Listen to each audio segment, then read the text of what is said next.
최연소 국회의원에서 총선 다크호스로 오늘은 당적을 바꿔서 오셨어요. 그렇습니다. 분홍색 잠바를 입고 제가 앉아있네요.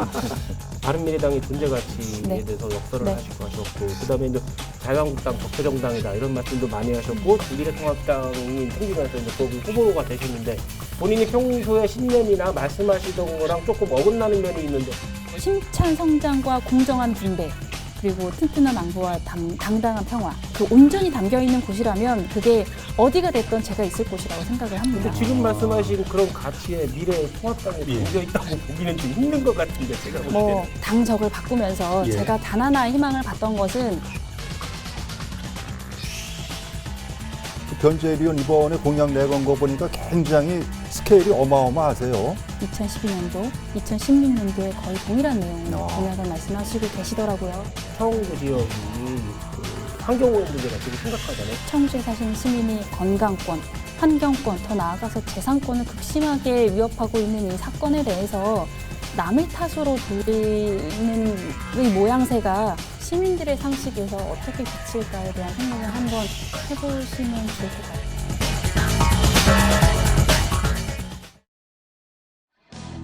여러분 안녕하십니까. 라이벌의 불꽃 토크 대결 리얼 토크 한 판입니다. 오늘도 홍순목 대표님, 최윤영 변호사님 함께하겠습니다. 어서 오십시오. 네, 반갑습니다. 안녕하십니까. 21대 국회의원 선거 총선 모드로 라이벌의 불꽃 토크 한 판 펼쳐 보여드리고 있는데요. 한국갤럽조사연구소가 실시한 2020년 2월 기준 정당 지지도 전국 5% 이상을 기록한 더불어민주당, 미래통합당, 정의당의 청주 지역 출마 후보자 한 분씩을 모시고 펼쳐 보여드리고 있습니다. 오늘 초대한 손님은 청주 청원에 출마한 미래통합당 김수민 후보입니다. 어서 오십시오. 네, 안녕하세요. 반갑습니다. 네. 지난 가을에 네. 이 자리에 찾아주셨는데 네, 오늘은 당적을 바꿔서 오셨어요. 그렇습니다. 분홍색 잠바를 입고 제가 앉아있네요. 네, 출발하겠습니다. 네. 오늘 첫 번째 주제 이렇게 정했습니다. 최연소 국회의원에서 총선 다크호스로. 지난 가을에 이어서 두 판째 주전을 하시게 네. 됐습니다. 청주 지역 청원 국민 그리고 네. 시청자 여러분에게 간단하게 30초 정도만 드리겠습니다. 인사부터 해주십시오.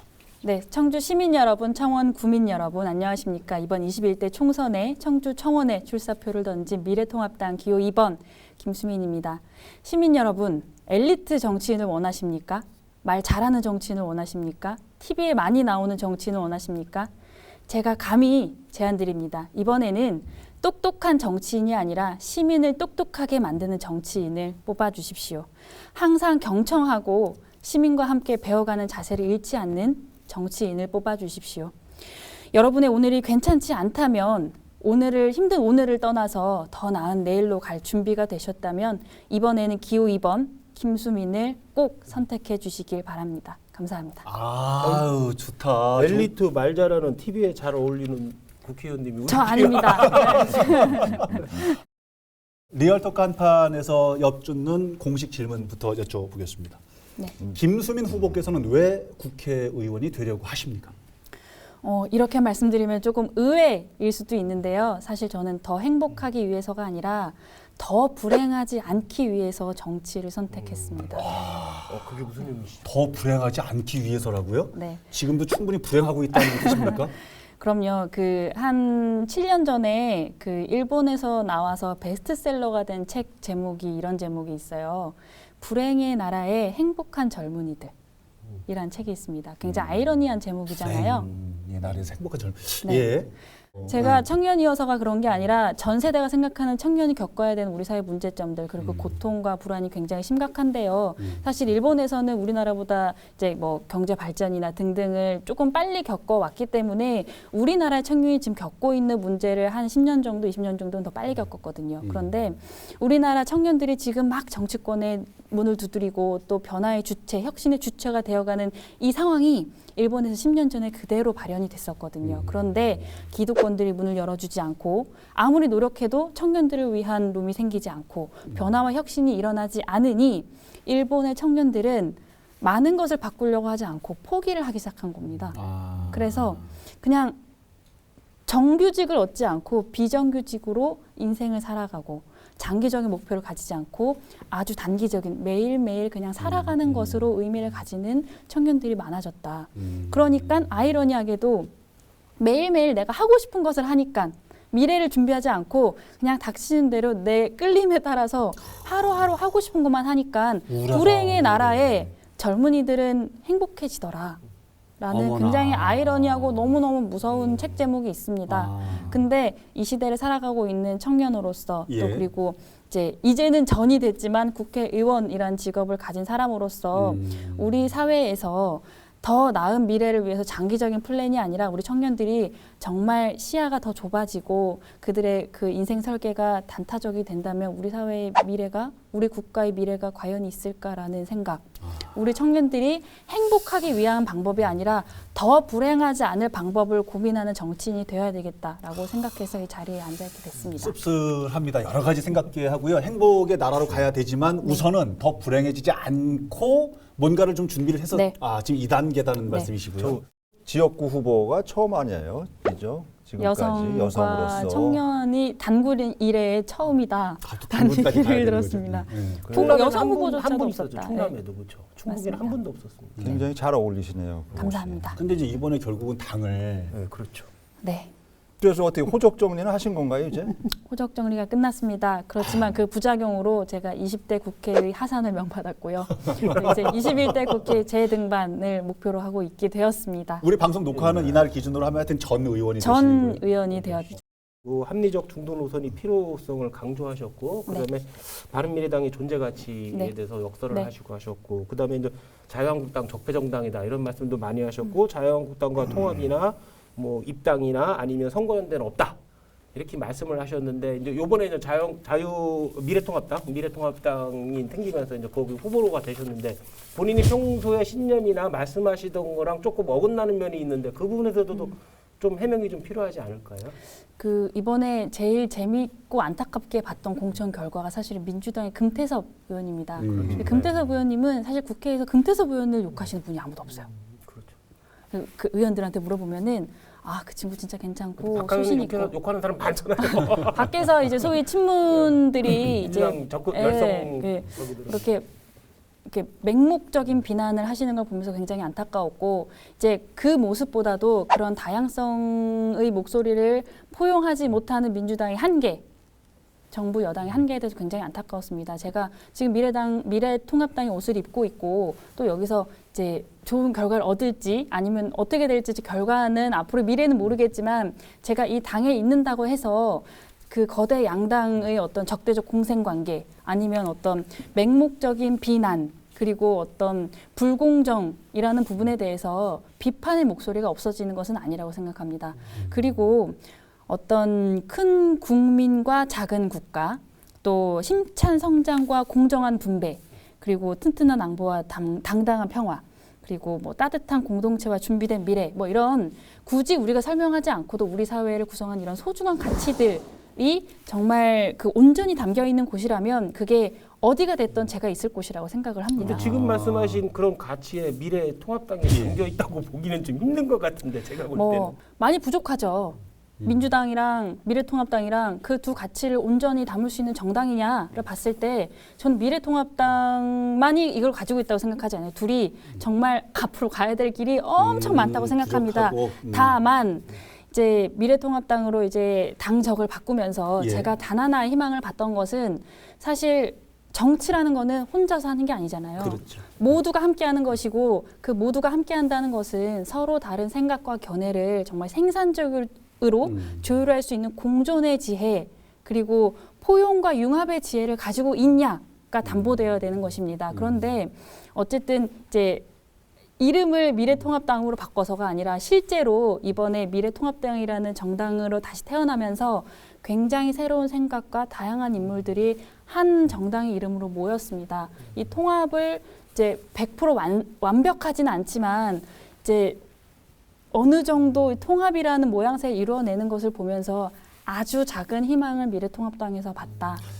청원구 지역을 살펴보고 있습니다. 청원구의 승리 전략 이 부분도 좀 짚어보겠습니다. 지금 더불어민주당에서는 4선의 변재일 의원이 계시고요. 네. 5선을 바라보고 계십니다. 미래통합당에서는 김수민 후보께서 이제 말을 바꿔 탔다는 표현이 어떨지 모르겠습니다. 이제 뛰고 계신데 그렇습니다. 네. 어떻게 여러 부분들은 유불리를 계산을 많이 하고 계시거든요. 어떤 부분에서 유리할 수도 있다, 어떤 부분에서 불리할 수도 있다. 그리고 또 당이 바뀌었기 때문에 이름이 타이틀이 바뀌었기 때문에 그 부분에 대한 종전에 지지하신 분들에 대한 어떤 마음의 변화 이런 부분들도 분명히 있을 거란 말이에요. 맞습니다. 지금 판세 분석은 어떻게 하고 계십니까? 제가 이제 맨 처음에 이 청원이라는 지역구를 결정을 할 때 예. 사실 이런 부분들이 굉장히 많이 고려가 됐습니다. 이제 16년간 그 역전의 노장에 계신 분의 그 곳에 과연 신일 정치인이 가서 붙어서 승산이 있겠니? 라고 이야기를 하시더라고요. 예. 이제 정말 힘들 거다 이렇게 얘기를 하셨는데 뭐 좋은 농사꾼에게 나쁜 땅이 있겠습니까? 땅에 가서 수확을 해내야 되는 것이 좋은 정치인의 역량이죠. 제가 처음에 청원을 이제 지역구로 정할 때 제 기준이 두 가지가 있었거든요. 첫 번째는 정치적 독과점이 행해지고 있는 곳이냐. 그러니까 사실은 저의 판단 기준은 굉장히 중요한 기준이었습니다. 예. 아까 말씀드렸듯이 지금 뭐 이제 민주주의의 다양성의 확보 아니면은 젊은 세대와의 공정한 경쟁 여러 가지가 확보가 되기 위해서는 정치권에서 이제 다양한 가능성을 다양한 계층과 세대 그리고 많은 계층들에게 제공이 되어야 됩니다. 그런데 이제 한번 의문이 들더라고요. 사실 저는 이제 벤처를 창업을 해서 이제 기업 활동을 했었던 사람이니까 기업의 언어로 이해를 했을 때 대기업 독과점 은 굉장히 강하게 위법이라는 인식을 가지고 있고 예. 또 거기에 대한 처벌을 되게 많이 받잖아요. 예. 정치적 독과점에 대해서는 아무도 문제를 삼지 않으시더라고요. 그게 야기하는 지역사회에서 아주 많은 문제점들 그리고 어떤 동일한 방식으로 변화하는 시대에 기민하게 대처하지 못함으로 인해서 이제 마땅히 발전돼야 됐음에도 불구하고 시기를 놓쳤던 어떤 지역 현안들이나 아니면은 이제 지역 내에서의 정주 여건의 악화 등등에 관련돼서는 그 정치적 독과점에 대해서는 아무도 문제 제기를 하지 않으세요. 그래서 제가 이제 비례에서 이제 다음번에 지역민들을 위해서 봉사의 기회를 한 번 더 가지고 싶다라고 생각을 할 때 정치적 독과점의 가장 심화된 곳, 심각한 곳인 청주 청원을 고르게 됐던 것이고요. 독과점은 몇 선 이상을 독과점으로 보세요? 아니, 그럼 뭐 이제 상황에 따라서 다르겠죠. 뭐 예를 들어서 많은 선수를 하셨다고 하더라도 그것이 그만큼의 어떤 그 정치적인 노련함과 성숙함으로 지역민의 발전을 이루는 분의 지역구가 있을 것이고 이제 많은 시간을 그 지역에서 할애를 하셨다고 하더라도 마땅히 상식적으로 통상적으로 이루어졌어야 되는 발전을 가져오지 못한 분도 있을 거라고 생각합니다.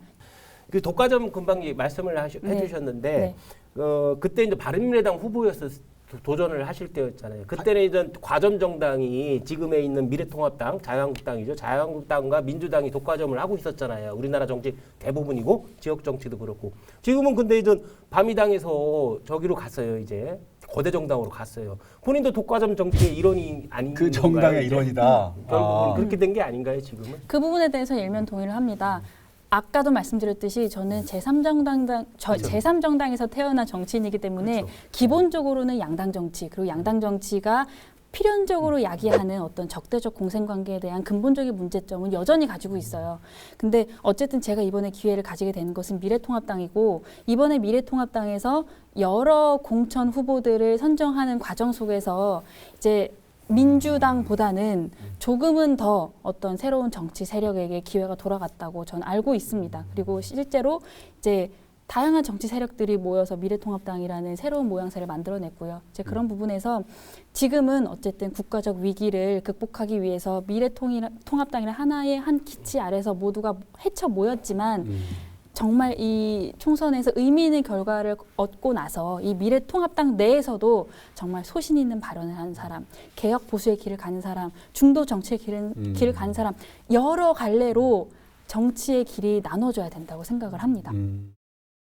그 변재일 의원 이번에 공약 내건 거 보니까 굉장히 스케일이 어마어마하세요. 네. 보니까 뭐 그 신도시도 만들겠다. 네. 그 뭐 그러고 또 뭐죠 그 방사성 가속기인가 네. 그것도 이제 저 오창에 유치해야 되겠다 해서 스케일이 어마어마하세요 지금.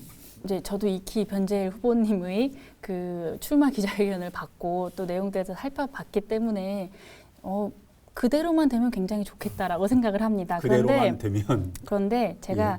이제 꼭 말씀드리고 싶은 말씀은 이제 사자성어로 예. 하석상대, 하석 윗돌을 상대. 빼서 아랫돌을 괜다.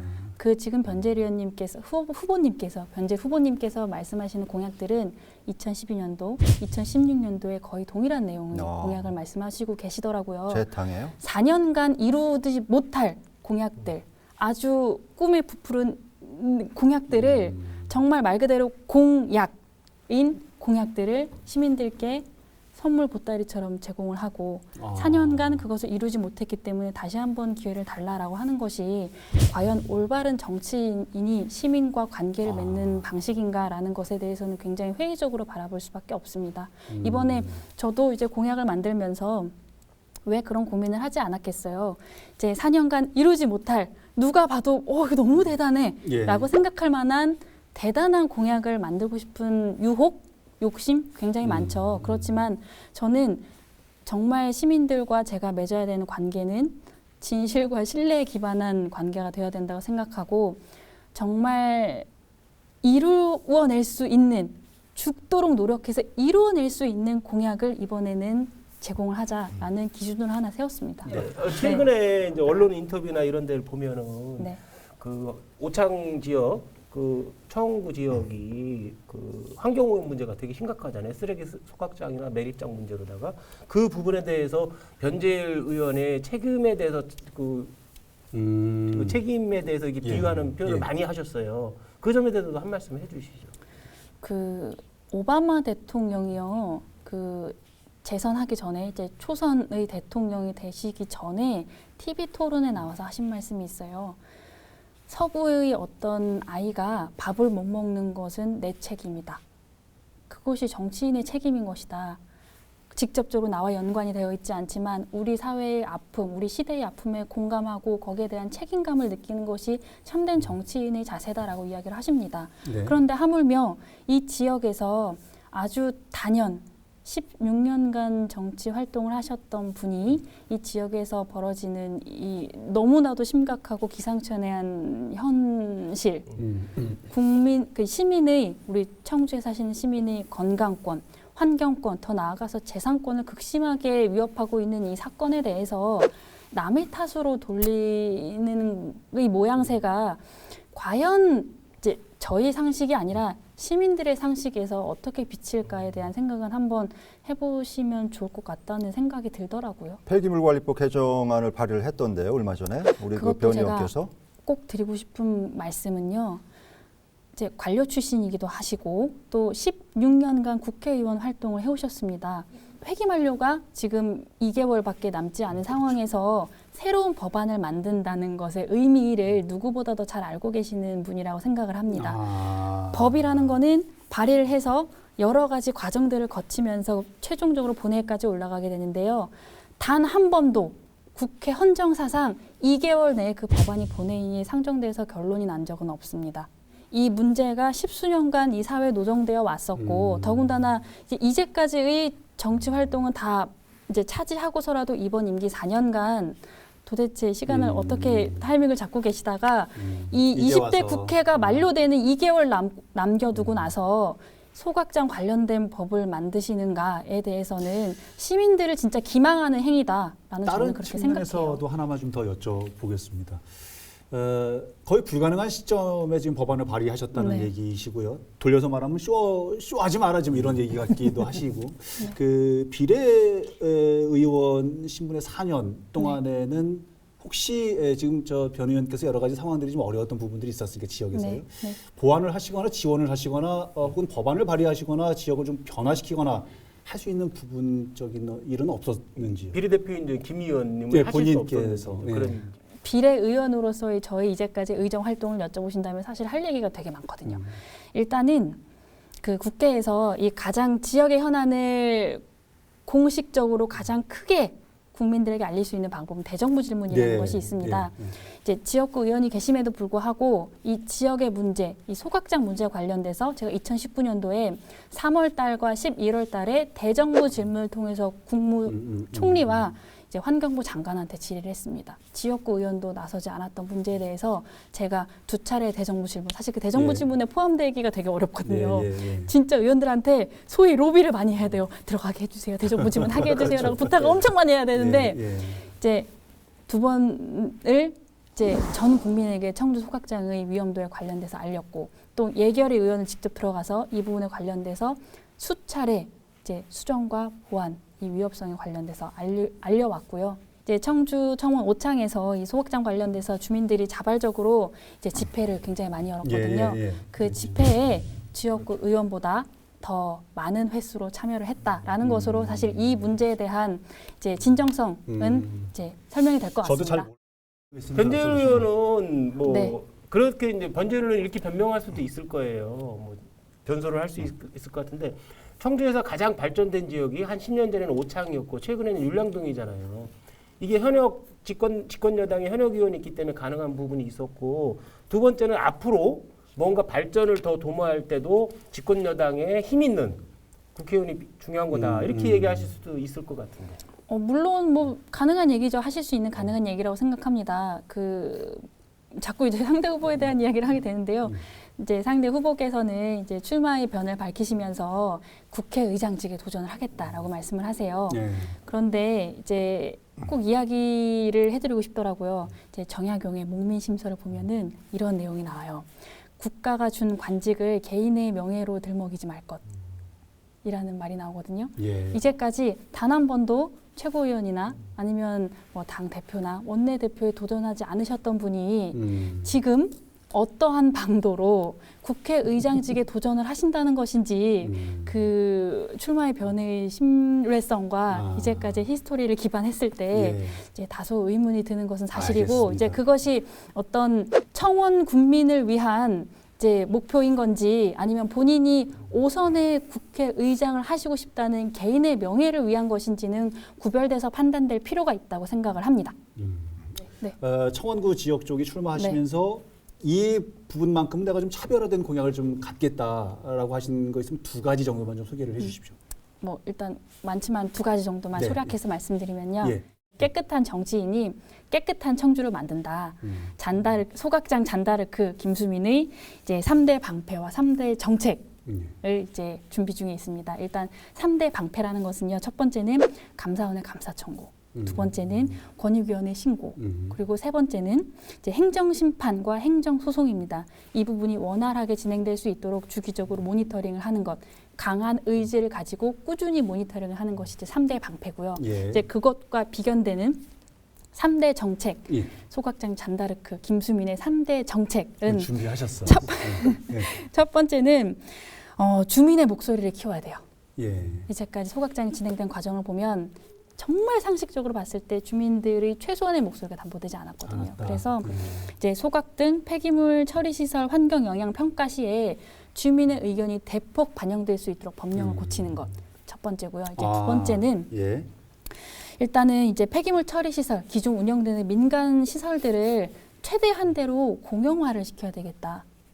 그렇죠. 네, 그것이 이제 장기적으로 이 발암 물질들을 배출하는 것을 최대한 막게 하는 가장 강력한 방법이 되겠다라고 우리 생각을 합니다. 한판의 공식 제안 아니에요. 공영화. 그렇죠. 폐기물 처리 시설의 공영화. 굉장히 예. 어려운 과정이 될 텐데요. 이거는 이제 4년 프로젝트가 아니라 제가 4년을 할지 8년이 될지 모르겠지만 제 뒤에 오는 누군가라도 이 소각장 공영화에 관련돼서는 꼭 받아서 정말 끝내 부러뜨려 주기를 바라는 마음과 염원을 담아서 이 정책을 만들었고요. 이제 세 번째로 마지막으로는 이제 소각장이나 이런 폐기물 처리 시설 민간 기업들이 공영화가 되지 않는 부분들이 있을 거예요. 예. 그런 경우에는 이제 공공관리제를 도입을 해야 됩니다. 그래서 이제 공공관리 감독을 강화하고 이제 상시적으로 민간에서 이제 TF를 짜서 언제든지 그 사업장에 들어가서 이제 유지 관리에 대한 투명한 정보를 획득할 수 있는 법안을 발의를 하겠다. 사업장 폐기물을 말씀하시는 거죠 지금? 맞습니다. 일반 폐기물은 아니고. 뭐 다 포함이 되겠죠. 그래요. 지금 이제 크게 봤을 때는 어떤 지역의 소각장이나 쓰레기 폐기물 이런 부분들을 공공의 어떤 관리 측면에서 꽉 틀어잡겠다. 어떻게든지 네, 간에 뭐 네. 이런 측면이 좀 있어 보이고요. 네.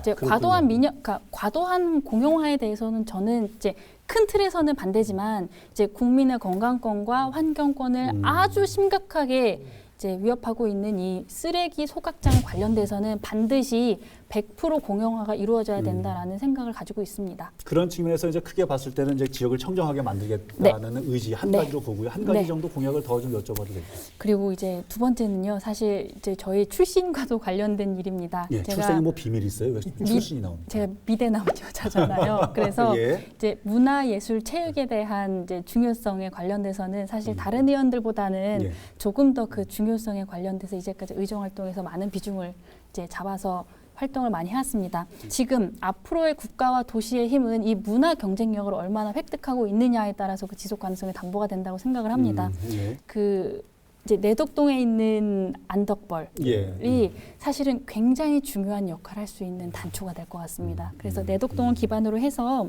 이제 뭐 정북동, 주중동, 정상동, 오창, 내수를 잇는 문화 벨트를 형성하는 것이 앞으로 청주의 미래 먹거리를 담당하는 굉장히 중요한 축이 되겠다. 그렇군요. 생각입니다. 문화적 측면, 지역을 청정하게 만드는 측면이 두 가지 환경 문제와 측면으로. 관련해서 지역구인 청원구의 환경 문제가 너무 심각하니까 네, 당선이 돼도 한노위 위원으로 활동하겠다 이런 의사도 피력하셨던 것 같은데. 네, 제 소망이에요. 아, 그렇군요. 별로 인기 있는 위원회는 아니잖아요. 한노위가. 그렇죠. 이제 인기 있는 위원회라 하면 이제 돈을 푸는데, 그렇죠. 진흥하는데, 뭐 산자위 아니면 뭐 과방위 막 이런 데는 그렇죠. 엄청 박 터져요. 근데 한국노동위는 최악 한노위 아니까. 같은 데는 이제 시민단체와 또 조율해야 되고 또 기업들이랑 조율해야 되고 여러 이해관계가 굉장히 시위자들 많아서 만나야 되고 또 그렇죠. 그리고 또 아주 너무너무 어려운 문제들을 해결해야 되는데 이게 바로 해결되지 않잖아요. 예. 그래서 굉장히 비인기 상임입니다. 그래서 김수민 의원님이 아마 의원이 되셔가지고 아마 한노위로 가시면 우리 때 가장 적인 금강유업 환경청은 아마 어이구 너무 엄청나게 조심할 거예요 이제. 이 지금 마음속에 담겨 있는 분노를 한노위에서 그냥 재선 의원이 할 수 있는 간사, 이제 간사를 목표로 이번에 예. 선거를 뛰고 있습니다. 재선 의원이 되신다면 이 법안만큼은 꼭 만들어서 통과를 시키고 싶다라고 하는 법안이 있으면 한 가지만 소개를 해주십시오. 근본적으로 우리 정치의 민주주의를 더 발전시킬 수 있는 예. 방법 중에 하나인 예. 삼선 금지법. 삼선 금지법. 네. 오. 한 지역에서 삼선 이상 아. 한 지역에서 3선 이상의 국회의원을 연속적으로 하지 못하게 하는 한 법안입니다. 지역에서요? 네. 아 그러면 청원에서 재선하시면 삼선 때는 여의도나 뭐 이렇게 아니고. 이 테이프 저 네. 꽤 오랫동안 보관돼요. 그러니까 제가 해야 되지 않을 이야기를 했을 수도 있지만 그 정도의 의지와 또 열정, 초심을 잃지 않는 정치를 하기 위해서 제가 여기서 아, 약속을 드립니다. 여러 가지 오늘 삼선에서. 맥락이 좀 보입니다. 지역을 네. 청정하게 만들겠노라고 하는 의지가 상임위에서 어떤 활동을 하겠다는 생각도 다 말씀하셨고 삼선 금지법에 관련된 얘기를 좀 들으면서도 여러 가지 의지를 좀 느끼게 합니다. 알겠습니다. 끝내기 한 판으로 오늘 시간을 정리해 보겠습니다. 변호사님. 제가 할까요? 지금도 기대되지만 미래도 기대되는 정치인인 것 같아요. 김수민 의원 보면 처음에 이미지는 그리고 자세히 모르는 분들은 김수민 의원 딱 생각하면 뭐 맨날 얘기 나온 거 있잖아요. 뭐 백설공주, 금수저, 어정 어쩌다 공무원 되는 거 아니냐 하는데 자꾸 대화를 해보면은 그 합리적인 보수에 대한 신념과 정책을 많이 갖고 있는 것 같아요. 그래서 지금도 기대되지만 미래는 더욱 더 기대되는 우리 지역구 정치인이 아닌가 싶습니다. 아, 예, 잘 들었습니다. 대표님. 제가 충북에 97년도에 왔는데 그 선거에서 이렇게 그 총선 후보를 그 여성 후보를 이렇게 모시고 이렇게 대담하는 거는 뭐 처음인 것 같습니다. 그리고 또 그 워낙에 지금 여성 공천 할당제 30%도 지금 지켜지지 않는 마당에서 어쨌든 여성 뭐 당을 떠나가지고 하여튼 여성 그 후보로서 우리 그 청원구 유권자들에게 좋은 그 이미지를 좀 심어 주셨으면 좋겠습니다. 예, 알겠습니다. 방송 시작 무렵에 더 이상 우리가 불행해지지 않아야 한다는 말씀이 계속 뇌리에 남아서 끝까지 그런 말씀들을 좀 듣고 있었습니다. 마지막으로 우리 유권자분들에게 간단하게 인사 말씀 한 말씀 듣고 마치도록 하겠습니다. 끝으로 인사 말씀 한 말씀 해주십시오. 네. 제가 빛나는 것이 아니라 시민을 빛나게 하는 정치, 제가 유명해지는 것이 아니라 제 목소리가 커지는 것이 아니라 시민의 목소리가 커지는 정치를 하겠습니다. 이번에 정말 더 힘든 오늘을 견디고 또 더 나은 내일을 나아갈 준비가 되신 우리 청원구 국민들께서는 이번에는 꼭 2번 김수민을 선택해 주시길 바라겠습니다. 감사합니다. 예, 말씀 잘 들었습니다. 다음 시간에도 한판 합시다. 오른손 들고 리얼톡 한판!